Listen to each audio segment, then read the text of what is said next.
أبي موسى الأشعري رضي الله تعالى عنه قال قام فينا رسول الله صلى الله عليه وسلم بخمس كلمات فقال إن الله عز وجل لا ينام ولا ينبغي له أن ينام يخفض القسط ويرفعه يرفع إليه عمل الليل قبل عمل النهار وعمل النهار قبل عمل الليل حجابه النور وفي رواية النار لو كشفه لأحرقت سبحات وجهه ما انتهى إليه بصره من خلقه رواه مسلم وابن ماجہ وصححہ الالبانی۔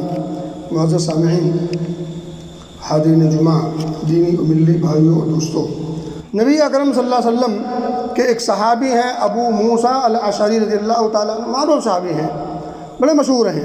ان سے روایت ہے، وہ کہتے ہیں کہ ایک مرتبہ نبی اکرم صلی اللہ علیہ وسلم ہمارے درمیان کھڑے ہو کر کے 5 باتیں بتلائیں نصیحت کرتے ہوئے۔ قام فینا رسول اللہ صلی اللہ علیہ وسلم بخمس کلمات، 5 مفید جملے ہم نے آپ صلی اللہ علیہ وسلم سے سنے جبکہ آپ ہمارے مابین کھڑے ہو کر کے بیان کر رہے تھے۔ اب وہ 5 کیا ہیں آگے سنیں۔ نبی اکرم فرماتے ہیں ان اللہ لا ینام ولا ينبغي له ان ینام، اللہ رب العزت سوتا نہیں اور نہ اس کے لیے یہ مناسب ہے کہ وہ سوئے۔ اللہ رب العزت سوتا بھی نہیں اور سونا اس کے لیے مناسب بھی نہیں، اس کی شان کے خلاف ہے۔ آپ نے آیت الکرسی یاد کی ہوگی اور یاد ہونی چاہیے۔ اللہ لا الہ الا ہو الحی القیوم،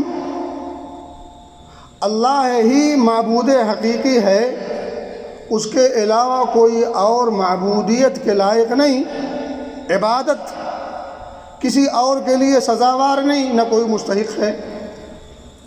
الحی القیوم، جو ہمیشہ سے زندہ ہے اور ہمیشہ سے قائم ہے، اپنی ذات کے اعتبار سے قائم ہے۔ جیسے ہم لوگ اور آپ کبھی کبھی کھڑے ہوتے ہیں یا کچھ کام کرتے ہیں تو کسی نہ کسی کا سہارا یا کسی نہ کسی چیز کے وسیلے سے وہ کام کرتے ہیں۔ یہ زبان بول رہی ہے، زبان کسی نے دی ہے، اس کے اندر قوت گویائی رکھی ہے۔ آواز کو پہنچانے کے لیے یہ سامنے مائک رکھا گیا ہے، لیکن اللہ رب العزت کی جتنی خوبیاں ہیں، جتنے کمالات ہیں، اس کے اپنے ہیں، وہ کسی کا محتاج نہیں۔ هو الحی القیوم۔ اب یہ حی القیوم یہ وہ صفت ہے جو اللہ رب العزت کی ذاتی صفت ہے، جو اس کے ساتھ ہمیشہ سے لگی ہے اور ہمیشہ رہے گی۔ اس کو کہتے ہیں ازلی اور ابدی صفت ہے، اور یہ اس کی ذاتی صفت ہے۔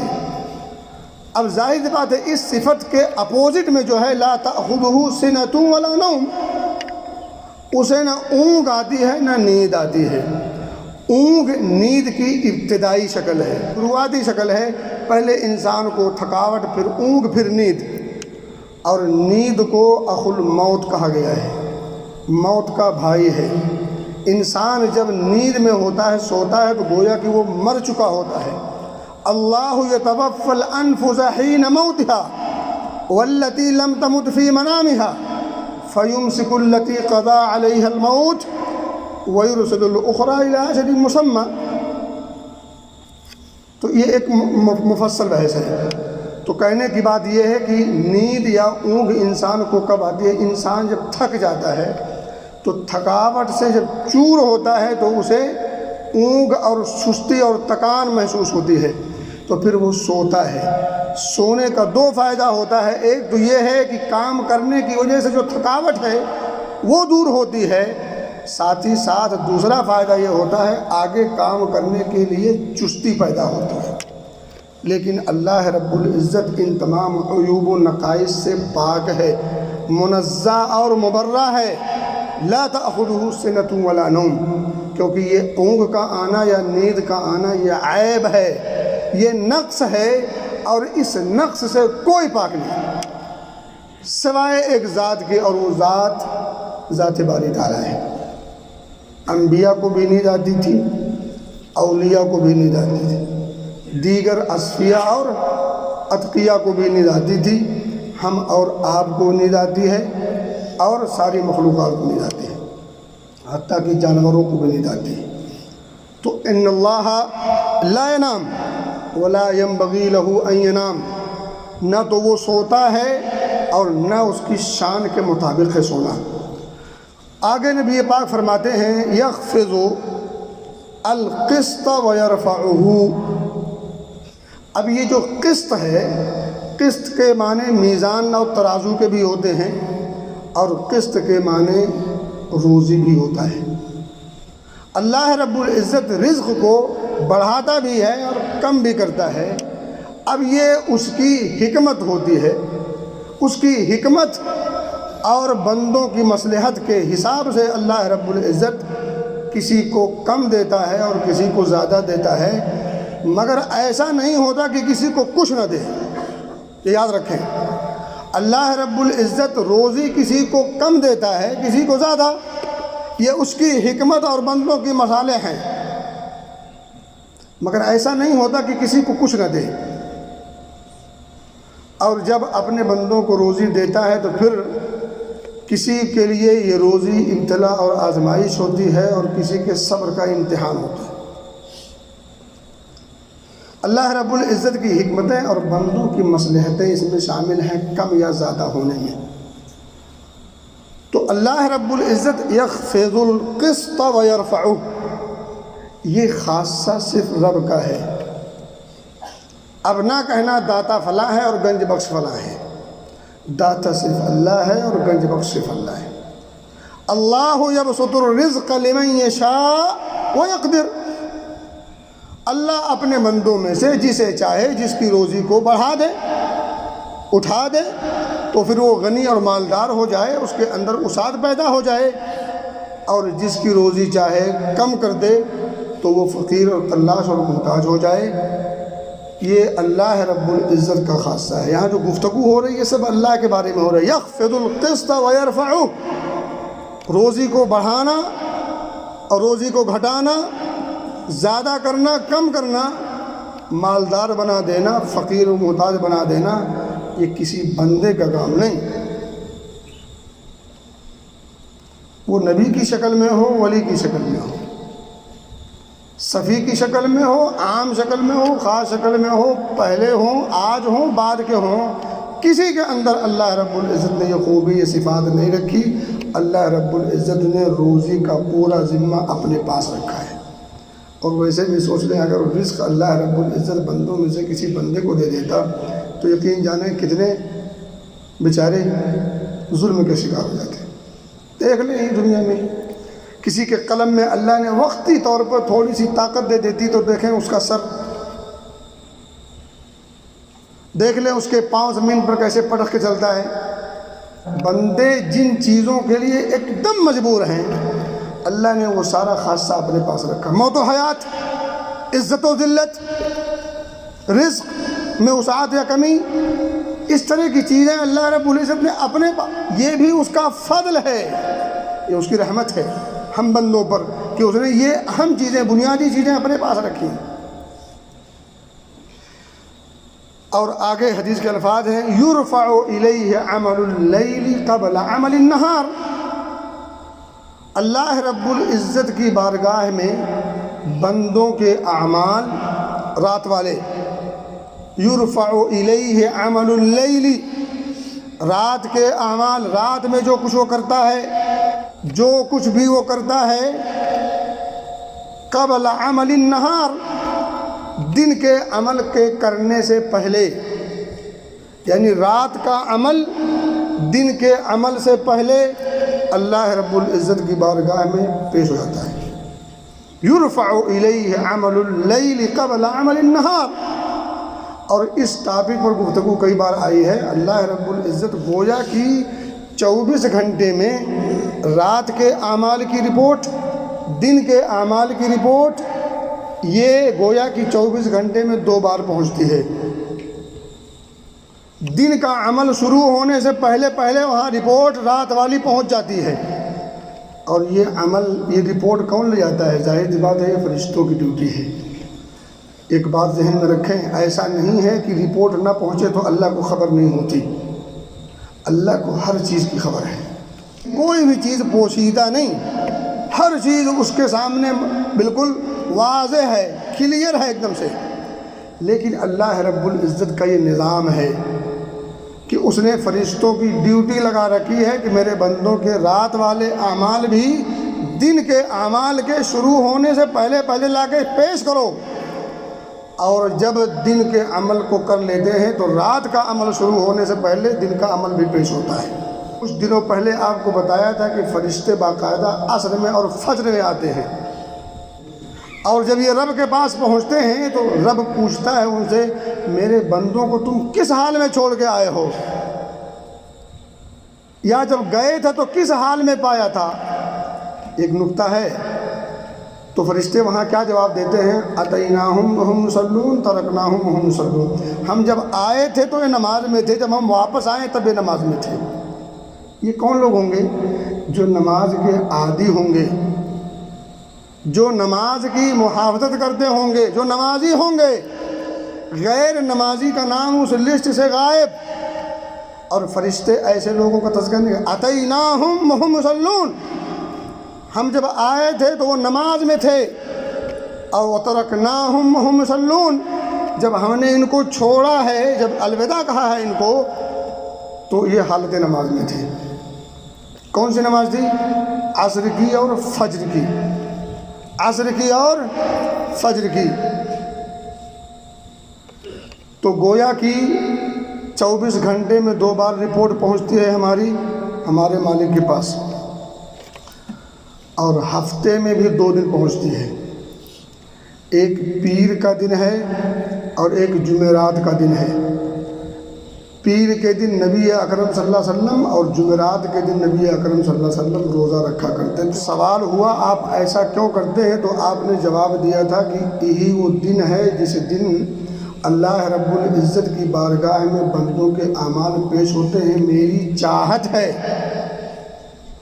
آرزو ہے کہ میرا عمل میرے رب کی بارگاہ میں جب پیش ہو تو میں حالت صوم سے ہوں۔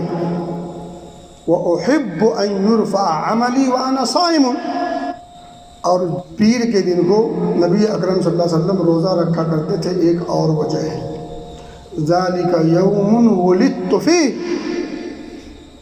یہ دن وہ دن ہے جس دن میں پیدا ہوا۔ تو نبی اکرم صلی اللہ علیہ وسلم جشن مناتے تھے اپنی پیدائش کا، ربیع الاول میں نہیں، ہر پیر کو۔ کیسے مناتے تھے؟ ناچ کے، بے شرمی کر کے، بھنگڑے ڈال کے، بے حیائی اور بے شرمی کا ننگا ناچ کے نہیں، آپ ہر پیر کو اپنی پیدائش کی خوشی شکرانے کے طور پر کیا کرتے تھے، اور وہ شکرانہ حالت صوم میں ہوتا تھا، روزہ رکھ کر کے کیا کرتے تھے۔ اگر ذرا بھی نبی اکرم صلی اللہ علیہ وسلم کی محبت کی بو ہے تو یہ ادا اپنی زندگی میں اپنائیں۔ باقی جو کچھ کیا ہے ابھی کچھ دن پہلے، اس پر شیطان بھی شرمسار ہے۔ محبت کے نام پہ کرنا ہے تو یہ کرو۔ کیا؟ ہر پیر کو نبی اکرم صلی اللہ علیہ وسلم روزہ رکھا کرتے تھے، اور آپ نے کہا کہ میں رکھتا اس لیے ہوں، ذَلِكَ يَوْمٌ وُلِدتُّ فِيهِ۔ یہ نہیں چلے گا، اس میں کرنا ہے نا، اس میں شیطان کی شمولیت نہیں ہے۔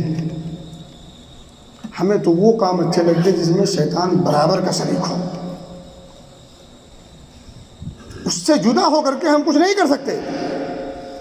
کام وہ کرو جس میں اس کی شمولیت نہ ہو، اس کو بھگانے والے کام کرو۔ اگر وہ کہیں آنے کے لیے بضد ہو تب بھی کوئی ایسی حرکت اپناؤ جس سے وہ جانے پر مجبور ہو۔ تو ہفتہ میں بھی 2 بار رپورٹ پیش ہوتی ہے، یوم الخمیس و یوم الاثنین، پیر اور جمعرات، اور سال میں بھی 1 بار رپورٹ پیش ہوتی ہے، وَهُوَ شَهْرٌ، کون سا شہر ہے؟ شہر شعبان۔ اس مہینے کے بارے میں سوال ہوا کہ آپ اس مہینے میں کثرت سے روزہ کیوں رکھتے ہیں؟ کمال یہ ہے کہ سوال یہ نہیں ہوا کہ اس مہینے میں کثرت سے حلوہ کیوں بناتے ہیں، سوال یہ ہوا کہ اس مہینے میں کثرت سے روزہ کیوں رکھتے ہیں؟ جواب یہ ہے وَهُوَ شَهْرٌ تُرْفَعُ فِيهِ الْأَعْمَالُ إِلَىٰ رَبِّ الْعَالَمِينَ، میں رکھتا ہوں اس لیے تاکہ اس مہینے میں جب رپورٹ پیش ہو تو میرا رب دیکھے کہ میرا محبوب حالت صوم سے ہے، روزے سے ہے۔ میرے بھائی، نبی اکرم فرماتے ہیں یرفع الیہ عمل اللیل قبل عمل النہار وعمل النہار قبل عمل اللیل، رات کے اعمال دن کے عمل کی شروعات ہونے سے پہلے پہلے، اور دن کے اعمال کی رپورٹ رات کے اعمال کے شروع ہونے سے پہلے پہلے رب کی بارگاہ میں پہنچ جاتے ہیں۔ کون لے جاتے ہیں؟ فرشتے، ان کی ڈیوٹی ہے۔ اور اللہ رب العزت کو ان تمام چیزوں کی خبر پہلے سے ہے، وہ ان تمام چیزوں کا محتاج نہیں ہے، لیکن یہ اس کی اپنی ایک ادا ہے، اس کا ایک نظام ہے۔ حجابہ النور وفی روایت النار، اس کا جو حجاب ہے وہ نور ہے، اس کا حجاب نور ہے۔ آگے جملہ ہے لو کشفہ، اگر وہ اپنے اس حجاب کو ہٹا دے، یعنی اللہ رب العزت کی جو ذات ہے وہ اپنی شان کے مطابق اس کے سامنے نور کا حجاب ہے۔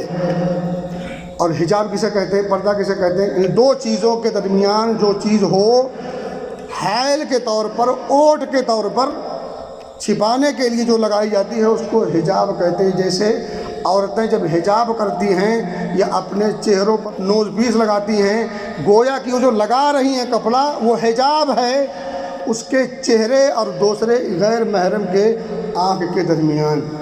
اللہ رب العزت کے سامنے ایک حجاب ہے نور کا، اس کا حجاب نور ہے، نور۔ اور اس کے بارے میں آگے فرماتے ہیں لو کشفہ، اگر اس حجاب کو ہٹا دیا جائے، نکال دیا جائے، یعنی اللہ رب العزت ڈائریکٹ آ جائے بغیر حجاب کے جو نور ہے، تو لأحرقت سبحات وجہہ ما انتہا الیہ بصرہ من خلقہ، پوری مخلوق جل کر خاکستر ہو جائے، جل کر راکھ ہو جائے، اگر اس کا وہ نور والا حجاب ہٹا دیا جائے تو مخلوق مکمل طور پر جل کر راکھ ہو جائے۔ لأحرقت سبحات وجہہ، اس کی تجلی اور اس کے چہرے کے، اس کی ذات کا کے جو انوار ہیں، اس انوار کی وجہ سے منتہا الیہ بصرہ من خلقہ، جہاں تک اس کی نگاہ، اور اللہ رب العزت کی نگاہوں کے سامنے ہر چیز ہے، تو گویا کہ جس تک جہاں تک اس کی نگاہ پہنچے گی، اور حقیقت یہ ہے کہ اس کی نگاہوں کے سامنے ہر چیز ہے، گویا کہ پوری مخلوق جل کر خاک ہو جائے۔ تو منتہا الیہ بصرہ من خلقہ،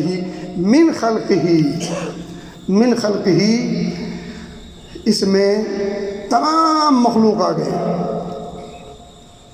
انبیاء بھی، اولیاء بھی۔ دیکھو نور دو طرح کا ہے، ایک نور غیر مخلوق ہے، اور اس کے علاوہ جو نور ہے وہ مخلوق ہے۔ تو میرے بھائیوں اور دوستو، اللہ رب العزت کے علاوہ کوئی اور ایسا نہیں جس کو اس کے نور کا حصہ ملا ہو۔ جیسے ہمارے ہاں ایک جملہ بولا جاتا ہے، اور یہ بدعقیدگی پر منحصر ہے۔ نبی اکرم صلی اللہ علیہ وسلم کو کہا جاتا ہے کہ آپ نور من نور اللہ ہیں، اور اس سے مراد یہ نہیں ہوتی کہ آپ صلی اللہ علیہ وسلم کے پاس نور ہدایت ہے۔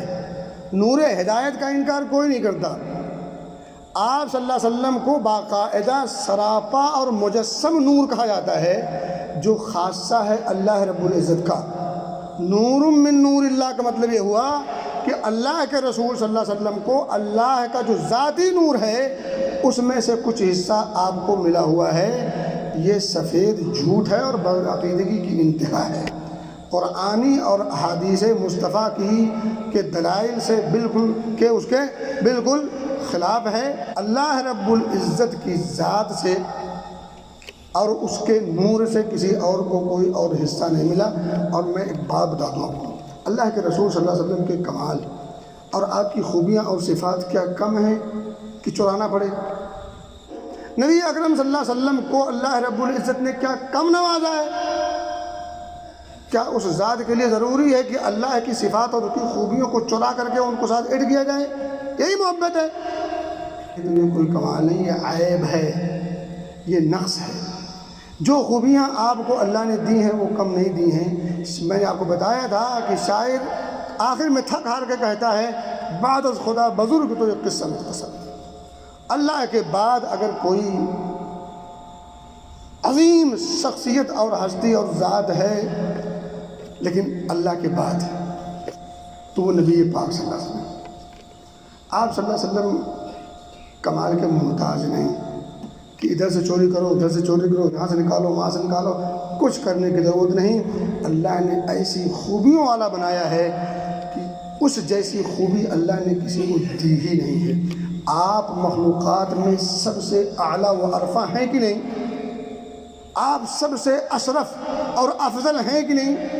کون سی ایسی خوبی ہے جو نبی اکرم صلی اللہ علیہ وسلم کو نہ ملی ہو، نہ دی گئی ہو؟ اب اور کیا چاہیے؟ بھئی محبت کا مطلب تو یہ نہیں ہوتا کہ اپنے محبوب کو آپ اس چیز سے موسوم کر دو جس چیز کا نہ وہ مستحق ہے نہ وہ اسے حاصل ہے۔ محبت کے بھی آداب ہیں، آداب سے آپ ہٹ نہیں سکتے۔ میرے بھائی، اللہ رب العزت کو براہ راست کوئی دیکھ نہیں سکتا۔ آخری بات، نبی اکرم صلی اللہ علیہ وسلم بھی نہیں دیکھ سکتے اور نہیں دیکھا ہے۔ آپ کو حضرت موسیٰ کا واقعہ یاد ہوگا، فلما تجلی ربہ للجبل جعلہ دکا وخر موسیٰ صعقا فلما افاق قال سبحانک۔ مولا غلطی ہو گئی، میں ضد کر بیٹھا کہ دیکھنا چاہتا ہوں، دیدار کرنا چاہتا ہوں، اللہ نے صرف تجلی فرمائی تھی بس۔ نتیجہ کیا ہوا تھا؟ معراج کے موقع پر نبی اکرم صلی اللہ علیہ وسلم جب آپ تشریف لے گئے ہیں، عبداللہ ابن مسعود فرماتے ہیں کہ آپ سے سوال ہوا کہ کیا آپ نے اللہ کو دیکھا؟ صحابی کا سوال ہے، نبی اکرم صلی اللہ علیہ وسلم کا جواب ہے نور انا اراہ، وہ تو سراپا نور ہے، میں کیسے اسے دیکھ سکتا ہوں؟ لا تدرکہ الابصار وہو یدرک الابصار، یہ نگاہیں اس کا ادراک نہیں کر سکتی، وہ سب کی نگاہوں کا ادراک کر سکتا ہے۔ ہاں، اللہ رب العزت تکریم کے طور پر جنت میں اپنے خاص بندوں کو یعنی اہل جنت کو سب سے عظیم نعمت کے طور پر اگر کوئی چیز پیش کرے گا تو وہ اپنا دیدار ہوگا۔ تو سب سے عظیم نعمت جنت میں اہل جنت کو، مومنین کو جو دی جائے گی، وہ نعمت کون سی ہے؟ رب کا دیدار، دیدار الہی۔ اور مومن اپنے رب کو جنت میں ایسے دیکھیں گے جیسے ہم چاند کو دیکھتے ہیں بغیر کسی مشقت اور تکلیف کے۔ یعنی دیکھنے میں آپ کو الگ سے کوئی اوور ایکشن نہیں کرنا پڑے گا۔ جیسے ہم یہاں کوئی چیز دیکھتے تو کوئی کسی کندھے پڑا ہے، کوئی اوپر کر رہا ہے، کوئی نیچے کر رہا ہے، کوئی دائیں کر رہا ہے، کوئی بائیں کر رہا ہے، کچھ وہاں الگ سے نہیں کرنا، تکلف کی ضرورت نہیں۔ بغیر تکلف کے اللہ رب العزت کا دیدار مومنوں کو کرایا جائے گا، اور یہ اہل جنت کے لیے جنت میں پہنچ جانے کے بعد سب سے عظیم نعمت کے طور پر پیش کیا جائے گا۔ تو دنیاوی آنکھ میں اللہ نے وہ صلاحیت کسی کی آنکھ میں نہیں رکھی ہے کہ وہ اللہ کا دیدار کی تاب لا سکے، تو اللہ کو کسی نے نہیں دیکھا۔ یہ مختصر انداز میں اس حدیث پاک کی روشنی میں آپ کے سامنے کچھ باتیں تھیں، اللہ ہمیں سمجھ کی توفیق دے، اللہ کی عظمتوں، کبریائی، بڑائی اور بزرگی کے گن گانے کی توفیق دے، اور ہمیں کتاب و سنت کے دائرے میں رہ کر کے اپنے عقائد کی اصلاح اور اپنے اعمال کی اصلاح کی توفیق دے، اور اللہ ہمیں ہر قسم کی بدعقیدگی سے، بدعملی سے، بدخلقی سے اور اسی طرح سے ہر